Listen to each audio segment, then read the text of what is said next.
Bueno, continuamos a bingo. Han cantado en línea.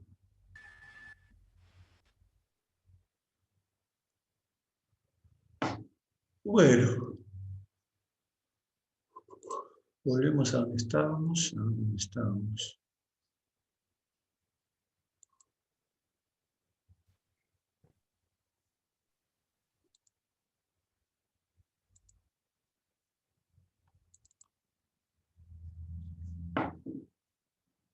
Bueno, entonces estábamos hablando sobre regulación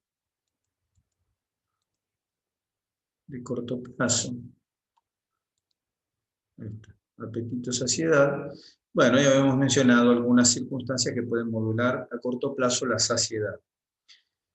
Como ven, péptidos que se fabrican en el intestino pueden ser moduladores de saciedad. Pero lo que aclaro acá, ojo, es lo siguiente, que estos moduladores de saciedad pueden estar presentes después de la comida normalmente, que por eso los asociamos con corto plazo, pero ojo porque estos péptidos o estos aminoácidos, lo que sea, el motivo por el cual se encuentren en el plasma elevados, puede ser la causa por la cual se modifica esta saciedad. O sea que, ojo, porque podrían haber situaciones en las cuales hay modificación, no sé, en la secreción de bombecina, o la secreción de bombecina ectópica, fuera del lugar correcto, o la secreción de bombecina en neuronas del sistema nervioso central, podrían ser la causa de un aumento de la saciedad, por ejemplo. En ese sentido se estudian estas cosas para ver si existen causas que generen la falta de apetito en algunas circunstancias determinadas. Pero lo que sí van viendo, o vamos viendo, y que después van a ver, como lo vamos a resumir en un cuadrito, creo que está por adelante, un poquito más adelante, lo que sí va quedando claro es que por ahora la regulación a corto plazo no tiene un solo factor. No es que hay un solo factor regulador del apetito o de la saciedad a corto plazo. O sea que ya sabemos que no es que hay una sola causa por la cual no paramos de comer o al revés dejamos de comer. ¿Está bien? No hay una sola causa. Eso también favorece el hecho de que nuestra voluntad pueda decidir sobre esto. Es decir, que nuestra voluntad puede esquivar o burlar este tipo de mecanismos en general, porque no son, es decir, no son uno solo, sino que son un montón de mecanismos. Que la naturaleza probablemente ha puesto muchos mecanismos, mi opinión, ¿no? Es que la naturaleza ha puesto muchos mecanismos para regulación, para que justamente sea la combinación de ciertas cosas las que nos dan el resultado final. Es decir, el grado de apetito, saciedad en el que estamos permanentemente. Bien, o sea que esto, de nuevo lo mismo, si nuestra saciedad no existe, vamos a comer mucho, vamos a tener mucha reserva. Si nuestro apetito es voraz, vamos a comer mucho, vamos a tener mucha reserva. Si no tenemos apetito, vamos a adelgazar, vamos a perder la reserva. Si tenemos mucha saciedad, que es parecido, pero no es exactamente lo mismo, porque el resultado es el mismo, pero estamos actuando sobre diferentes lugares, pero vamos a obtener lo mismo, no comemos y por ende vamos a bajar el peso. O sea que, es decir, vamos a ganar o perder depósito en relación a lo que comemos. Y eso ahora lo modelamos recién a corto plazo. Luego tenemos algunas cosas que conocemos a mediano plazo, aunque algunas también actúan a largo plazo, de estas que vamos a ver acá. ¿Qué es a mediano plazo? Significa que no tiene que ver estrictamente con la comida. Es decir, esto no está relacionado con las anteriores, está relacionado con ingesta, ayuno, en el momento que estamos comiendo y dejando de comer, ¿no? O principalmente está relacionado con eso.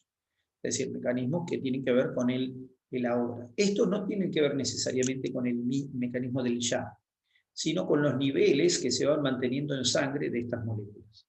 Y ahí tenemos la alfa-melanocitoestimulante, la proopiomelanocortina, el péptido II.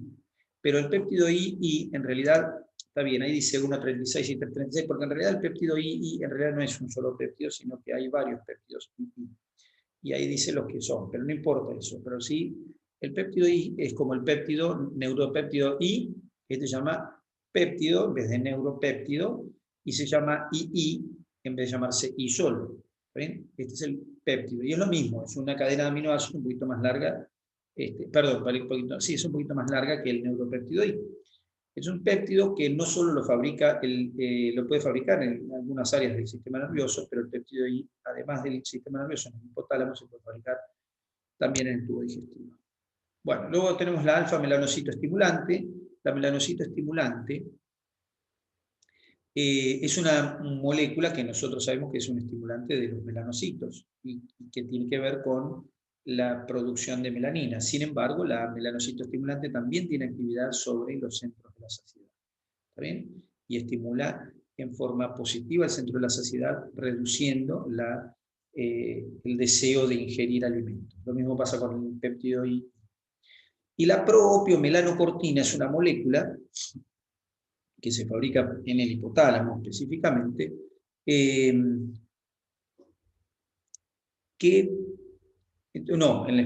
esta se fabrica en hipotálamo y en hipófisis, la propia melanocortina, en hipotálamo y en hipófisis. Es una molécula que induce, es una molécula proteica que contiene distintas proteínas. O sea que es como un precursor de proteína. Proopio, promelano, procortina. Proopio, melanocortina. Es una molécula precursora de moléculas opioides. Los opioides son una sustancia que se liberan, los opioides u opiáceos son sustancias que se liberan en el sistema nervioso, que son los mismos opioides y opiáceos que están en el opio. ¿Escucharon hablar del opio o no? ¿Opio? Sí. Sí, sí. Opio, fumata, volar. Bueno. El opio se utilizaba, o se utiliza, todavía se usa el opio, por supuesto, se utiliza en forma endovenosa o inhalatoria para producir un estado de modulación de la conciencia. Pues hay algunos opioides incluso que son alucinógenos, que tienen actividad alucinógena, pero modulan la actividad de la conciencia. El opio que se fuma o que se inyecta tiene actividad sobre el cuerpo porque el cuerpo tiene receptores para opioides, para opiáceos, modulan también el dolor, y estos opiáceos y opioides modulan también el placer. Entonces, estos opiáceos y opioides que se fabrican en el cuerpo, hay receptores para ellos en el cuerpo y modulan estas cosas. Cuando los ponemos de afuera, emulan los que fabricamos nosotros, pero nosotros fabricamos opiáceos, moléculas opiáceas u opioides. Y esas moléculas provienen de un precursor común que se llama proopio melanocortina. ¿Sí? Hay algunos opioides que no provienen de esta molécula también, pero en definitiva la fabrica el organismo y bueno, nada, producen las sensaciones de placer, sensaciones de bienestar. Bueno, esas moléculas opioides, opiáceos, vienen en la misma tira aminoacídica junto con la melanocito estimulante y con la corticotrofina. Por eso esta molécula se llama proopio melanocortina. Entonces cuando se escinde esta molécula da origen a opioides, opiáceos, a melanocito estimulante, como la que está anotada ahí, y a la corticotrofina. Esa molécula, de por sí, la propia melanocortina, es estimulante de la saciedad. Esa molécula por sí. De por sí, esa molécula puede estimular el centro de la saciedad y producir saciedad. Pero, tanto la propia melanocortina como la melanocito estimulante, como el péptido II, estas moléculas no es que se liberan durante la ingesta ni se dejan de liberar durante los periodos de ayuno, sino que son los niveles que se van manteniendo a lo largo de la vida los que tienen capacidad moduladora. Es decir, que las personas que tuvieran mucho melanocito estimulante tendrían mayor estimulación de la saciedad. O sea, son moléculas encontradas que regulan a mediano plazo, que tienen funciones de otras cosas, pero que tienen capacidad modulatoria sobre la saciedad. ¿Está bien? Es decir, que esto nos dice que también vale para las otras y para las que vamos a hablar ahora. Tenemos una serie de moléculas de base que tienen actividad regulatoria sobre el apetito. ¿Está bien? Esto a mediano plazo. Y luego tenemos La regulación a largo plazo. ¿Qué es la regulación a largo plazo? Bueno, la regulación a largo plazo hace referencia a una serie de mecanismos que mantienen, que tienen tendencia a modular la ingesta de acuerdo a los depósitos que tenemos. Es decir, si yo me va aumentando los depósitos de grasa, se supone que mi cuerpo va calculando a largo plazo y va diciendo, bueno, hay mucha grasa, paremos de comer, qué sé yo, qué sé cuánto. Que eso se ve en animales, por ejemplo, en animales a los cuales engordamos, nosotros le damos de comer, de comer, de comer, de comer. Y el animal come y engorda. Después nos dejamos comer a libre albedrío, no le ofrecemos todo el día alimento, le ponemos alimento y el animal no come todo el día, sino que come menos. ¿Por qué? Porque sus depósitos le están diciendo, sus depósitos y otras moléculas, le están diciendo regulación a largo plazo, le están diciendo, vos no necesitas comer estas grandes cantidades, come menos. Y en general, esos animales, esos experimentos con ratas que se han hecho, nada, en los años 70, esto, y se ha observado cómo hay moléculas que están relacionadas con mantener el peso a largo plazo. Es decir, que el aumento de la liberación de unas sustancias hace que el cuerpo entonces quiera comer menos a largo plazo. Es decir, no es que no tengo apetito hoy, sino que mi apetito se modula en relación, puede ser que no tenga apetito o tenga menos o que tenga capacidad para saciarme de forma más temprana, pero la modulación es a largo plazo. ¿Y para qué es eso?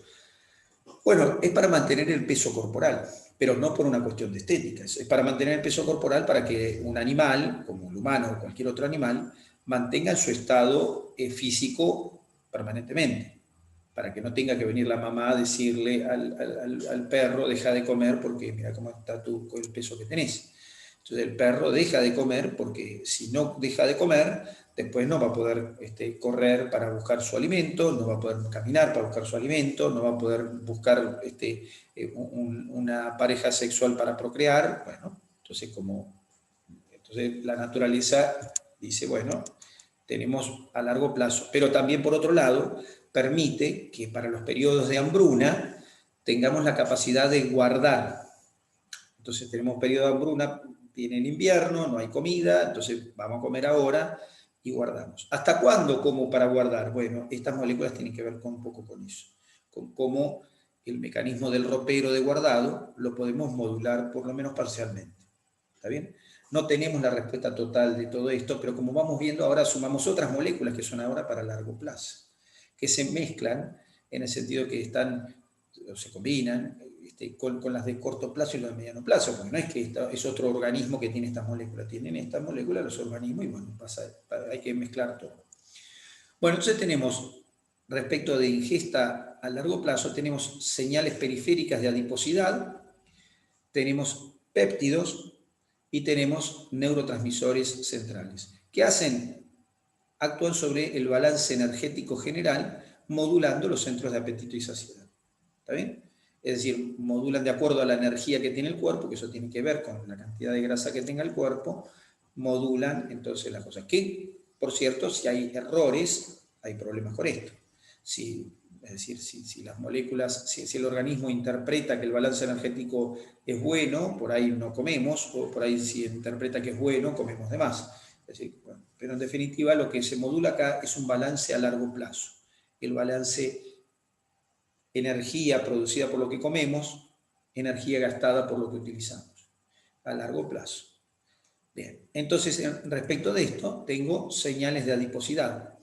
¿A qué hace referencia una señal de adiposidad? Los adipocitos sabemos, y cada vez más, hay más de 50 moléculas ya identificadas, que se llaman adipocitocinas, de las cuales no tenemos conocimiento exacto de la acción de todas, y que se van descubriendo, y que hace referencia a moléculas que libera el adipocito. Entonces, ¿qué quiere decir? Cuanto más adipocitos tengo, más de la molécula X voy a tener. Si tengo un adipocito, tengo 3 moléculas X. Si tengo 2 adipocitos, tengo 6. Si tengo 3 adipocitos, tengo 9, y así sucesivamente. Cuando tengo millones de adipocitos, inundo de una molécula, y cuando tengo menos, la inundación se va. Entonces, ¿qué es eso? Es una forma de señalización que tiene el adipocito para informar la cantidad de reserva que hay. porque la interpretación del sistema nervioso es, mirá, estoy recibiendo tanta cantidad de sustancia X, debemos tener, ¿sabes qué? La cantidad de grasa que tenemos en los flotadores nos sirve para ir claro, de acá a Miami sin parar, sin hundirlo. O sea que la referencia que tiene el sistema nervioso central de la cantidad de grasa que hay, por ende del peso y por ende de la reserva energética, que en realidad el cuerpo no lo mide como peso específicamente, sino como reserva energética. Entonces, las cantidades determinadas, aumentadas de ciertas moléculas, son interpretadas por el sistema nervioso central como un exceso de energía y por ende va a ser un exceso de peso, y lo contrario también pasa. Quiere decir que el adipocito da señales químicas que se traducen en el sistema nervioso en la interpretación de qué es lo que está pasando. Pero las señales químicas no solo afectan al sistema nervioso, sino que afectan también, esas señales químicas que fabrica el adipocito, afectan también el metabolismo general. Por eso esas moléculas no actúan solamente en los centros de la saciedad y apetito, sino que también actúan sobre las células corporales, sobre diversas células corporales. La más conocida de las señales de adiposidad que tenemos nosotros y que es estudiada hace por lo menos 25 o 30 años es la leptina. Han escuchado hablar de la leptina porque hemos hablado alguna vez de la leptina, alguna palabra. Acá simplemente, bueno, mencionamos un poco la leptina. ¿Quién fabrica la leptina? Principalmente el tejido adiposo. ¿Está bien? Principalmente por utilización de glucosa inducido por insulina. O sea que cuanto más glucosa utiliza la célula, más glucosa utiliza inducida por la insulina, la célula adiposa, mayor va a ser la cantidad de leptina que se fabrica. También los glucocorticoides en menor medida, los estrógenos, algunas citocinas inflamatorias, algunas catecolaminas, la testosterona, son inductores de la liberación de leptina por parte del tejido adiposo. ¿Esto qué quiere decir? Quiere decir que permanentemente el tejido adiposo fabrica leptina. Todo el día, toda la tarde, toda la noche fabrica leptina. Los niveles de leptina van a estar regulados por algunas moléculas que tenemos ahí, que da de la vista, pero en última instancia siempre va a haber una cantidad de leptina. Bueno, ahí vemos que el tejido adiposo utiliza la glucosa inducida por la insulina. ¿Qué va a hacer el tejido adiposo con la insulina, con la glucosa cuando la insulina está induciendo su utilización? Es decir, tengo un adipocito, ¿está bien? Tengo un adipocito, entra la glucosa al adipocito y por acción de la insulina. ¿Y qué va a hacer el adipocito con esa glucosa? ¿Qué sabe hacer el adipocito con la glucosa?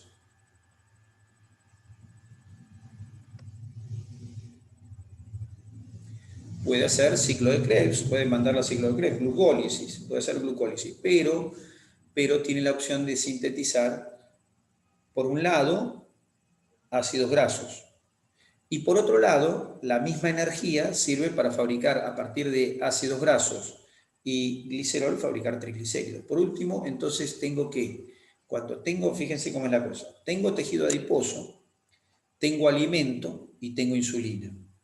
¿Está bien? Tejido adiposo, alimento e insulina. Por un lado. ¿Y cuál va a ser el resultado de la ecuación?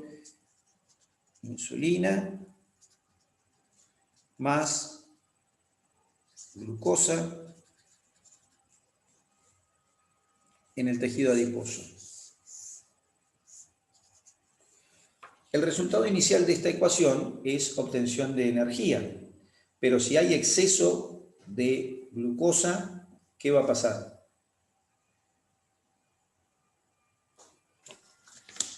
Va a haber almacenamiento. ¿De qué? De ácidos grasos. De triglicéridos, perfecto. Almacenamiento de triglicéridos. ¿Está bien? Hasta ahí estamos. Hasta ahí vamos. A su vez, este proceso estimula, decimos, la fabricación de ¿qué? Estimula la fabricación de adipocitocinas como la leptina. Por ende, cuanto mayor sea la cantidad de glucosa con insulina, mayor va a ser el almacenamiento y mayor va a ser la cantidad de leptina. O sea que van paralelos. Esto va paralelo con esto. O sea que en la medida, la traducción sería más insulina con glucosa, más almacenamiento, pero a su vez más leptina. A su vez, más almacenamiento implica un adipocito más grande, más grasa. O no solo más grasa, sino más adipocitos. Entonces tengo más adipocitos y más grasa. Pero tengo más leptina. Eso me está diciendo, esa leptina, fíjense, siguiendo una lógica, ¿a dónde mandarían ustedes la leptina para hacer algo? ¿Y qué le mandarían a hacer a la leptina?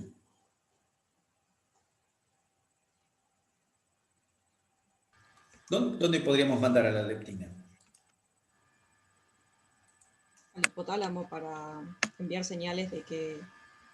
Es la señal, claro. Disminuir el apetito. Claro, esa es la señal. Le voy a ir a decir al hipotálamo, che, hipotálamo, mira que acá, ojo, porque vos me estás acá, se me está inundando el galpón y yo no sé qué hago. Entonces, en vez de decírselo por mail, se lo dice a través de la leptina. Dice, escuchame, ¿qué onda? Entonces, eso es parte de lo que hace la leptina. En el humano, esa vía no está bien descrita, pero en los animales sí. Tanto es así que hay animales a los cuales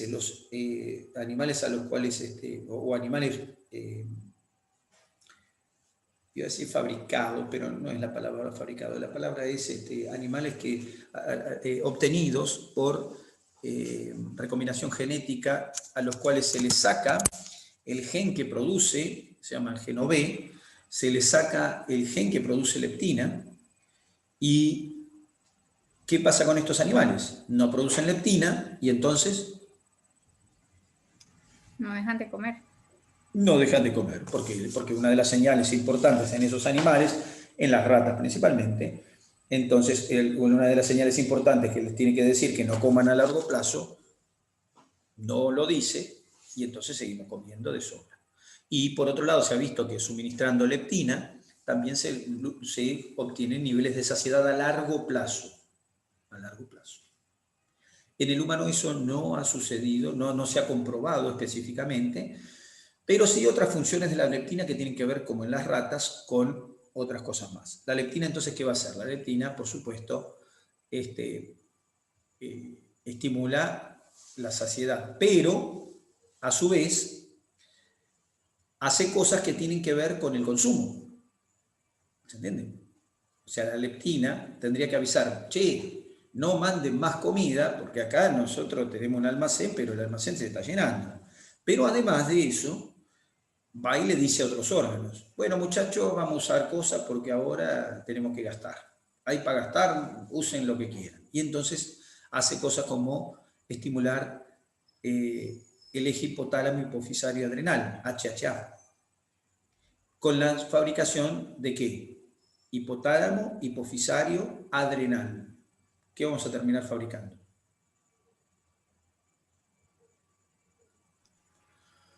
Adrenalina. Adrenalina. Y estimulación del simpático, lo mismo, no la adrenalina, es decir, que voy a obtener catecolaminas. ¿Está bien? ¿Y las catecolaminas qué van a hacer?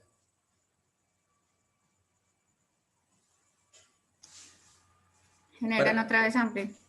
¿Cómo? Las catecolaminas, bueno, pero a nivel metabólico, las catecolaminas inducen la lipólisis. ¿Está bien? Las catecolaminas inducen lipólisis. Entonces, por un lado, estimulan la lipólisis por un lado. ¿Está bien?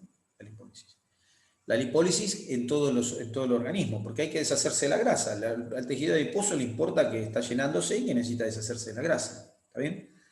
Pero además de eso, las catecolaminas estimulan esto. Pero pasa una cosa. En la medida en que empiezo a quemar grasa en las células corporales, utilicé un metabolismo graso para la energía, va a haber un problema.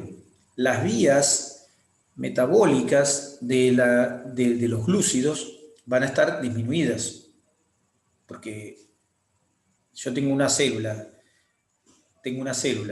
y está utilizando ácidos grasos como fuente energética, ¿qué sentido va a tener que le meta glucosa adentro como fuente, para que la use como fuente energética?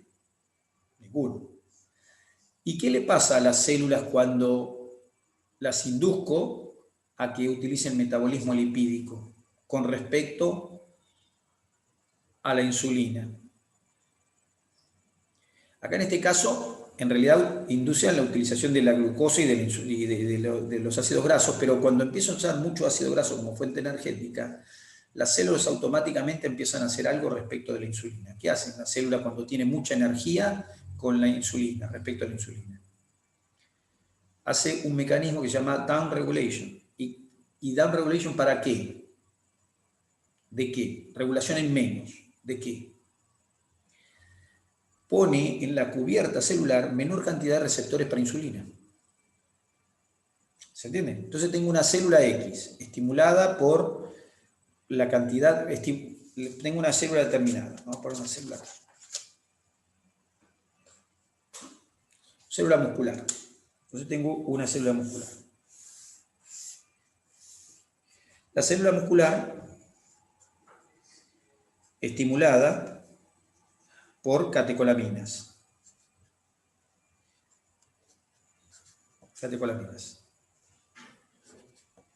Bien. Célula muscular estimulada por catecolaminas. ¿Qué hace esto? Induce utilización de grasa como fuente energética. Entonces pongo acá lipólisis. Bien. A su vez, la leptina también hace lo mismo.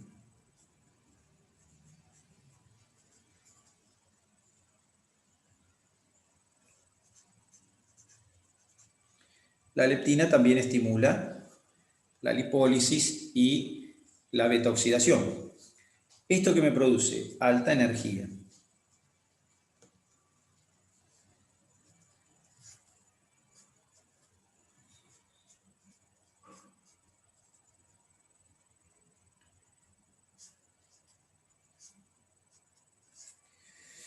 Fíjense, tengo dos cosas. Tengo por un lado la leptina, que está estimulando la glucólisis y está estimulando la lipólisis. Por otro lado tengo la leptina, que estimula, pero induce la secreción de catecolaminas, y las catecolaminas entran a la célula y producen también lipólisis. Como resultado tengo mucha energía. Pero la energía, que esa que se produce en grandes cantidades, me trae un problema. ¿Y cuál es el problema? El problema es que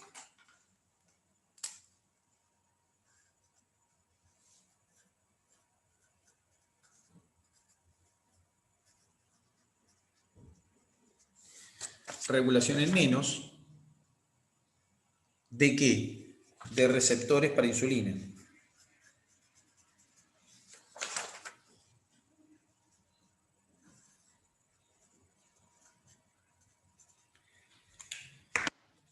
Y si tengo menos receptores de insulina, ¿qué pasa con la glucosa?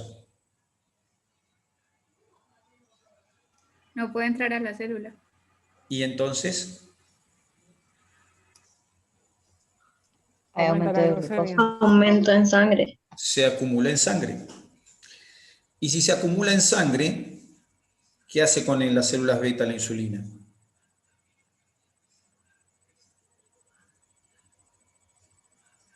Las obliga a fabricar más insulina. Y entonces la persona, ¿qué pasa con la insulina en la sangre? Le aumenta la glucosa, pero a su vez, ¿qué le pasa con la insulina? También le aumenta. También aumenta. O sea que tengo un caso en el cual aumenta la insulina y aumenta la glucosa. ¿Está bien? Por eso, cuanto mayor sea la cantidad, esto aclaro esto, después volvemos a lo que estábamos hablando antes. Si yo tengo mucho adiposito, tengo mucha leptina. Si tengo mucha leptina, tengo catecolaminas Y si tengo catecolaminas, tengo mucha lipólisis. Y si tengo mucha lipólisis, mucha lipólisis, y a su vez tengo mucha glucólisis. Por lo tanto, tengo mucha energía, por lo tanto saco receptores de insulina, por lo tanto genero una insulina resistencia, porque aumenta la cantidad de glucosa, que me aumenta la cantidad de insulina, pero nadie tiene receptores para ella. O sí hay, pero menos. Entonces, ¿qué sucedió acá? Está bien, sacando lo otro, lo que sí tengo es que lo que me muestra esto es cómo la leptina estimula la producción de energía a las células, las obliga a fabricar energía y a utilizar el ácido graso, a utilizar el triglicérido y el ácido graso. Las obliga a eso. A la leptina del adipocito no le importa el tema de la glucemia, no le interesa, porque tiene otra función. Trae como consecuencia que hay resistencia a la insulina y aumento de la glucosa, pero eso no es un problema para la leptina porque ella no tiene que ver con eso. Entonces la leptina, ¿qué hace? Induce los mecanismos de gasto energético principalmente a expensas de la grasa. ¿Y por qué hace eso? Porque tiene que deshacerse de la grasa. Ahora, si yo tengo tejido adiposo normal, eso sucede y no pasa nada. Pero cuando tengo 35 kilos de peso de tejido adiposo, tengo un problema. ¿Se entiende?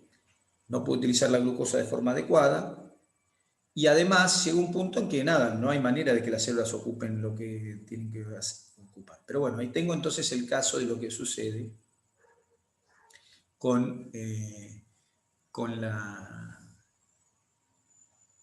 tema de la leptina, que es uno de los... Entonces la leptina no solo estimula que no comamos, se supone, en el humano está por verse, pero lo que sí sabemos que se hace como en los animales es estimular el metabolismo de la grasa. Es decir, hay que deshacerse de la grasa. Cuanto más adipocitos hay, más oferta de fuente energética de grasa hay y más estimulación de los caminos metabólicos de la grasa hay, porque el adipocito está ahí y dice, miren, usen esto, porque acá me está llegando esto, todo este montón de cosas, y úsenlo, chicos, usen. Bueno, más o menos así es la cosa. Entonces, la leptina, que más o menos tenemos conocimiento respecto de la utilidad de la leptina, sería una señal de adiposidad, que como ven, no es solo una señal de adiposidad para el encéfalo, también es una señal de adiposidad para las células del cuerpo, para inducirlas a gastar la grasa. ¿Está bien? Cuanto mayor sea el tejido adiposo, mayor será la cantidad de leptina que tengamos disponible para hacer este tipo de cosas. No porque la célula necesariamente, cada célula fabrique mucho más, que lo puede hacer, sino porque hay mayor cantidad de células. Si antes había una célula, hay una leptinita. Si hay dos leptinitas, y si hay 100, hay 100 leptinitas.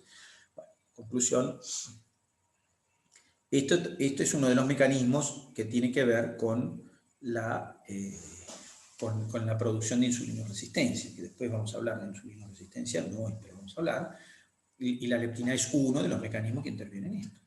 Por otro lado, dijimos que la insulina inhibe la ingesta de alimentos, como dice ahí abajo, ¿está bien? Pero en cantidades elevadas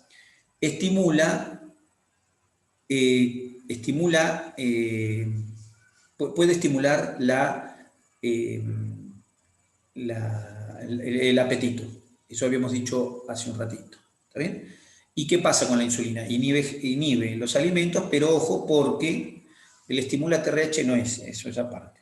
La insulina inhibe la ingesta de alimentos, pero ojo, porque, decía, puede aumentar la ingesta de alimentos cuando la cantidad es mucha. Y cuando es mucha, casualmente, cuando es obligada a fabricar mucha, y cuando es obligada a fabricar mucha, cuando hay pocos receptores, y cuando eso sucede, cuando hay mucha utilización de ácido graso como fuente energética, y cuando sucede eso, cuando hay mucha leptina, y cuando sucede eso, cuando hay mucho adipocito. O sea que el aumento de adipocito no solo me trae insulinoresistencia, sino que me trae un aumento de la insulina que cuando está en cantidades elevadas me puede aumentar el apetito y me empeora la situación porque me hace comer lo que no necesito. ¿Está bien? Estos son fallas en los mecanismos, lógicamente. Son los mecanismos cuando empiezan a funcionar de forma adecuada. Esa es es digamos, el mecanismo fisiológico de las patologías, de cómo se van formando círculos de empeoramiento.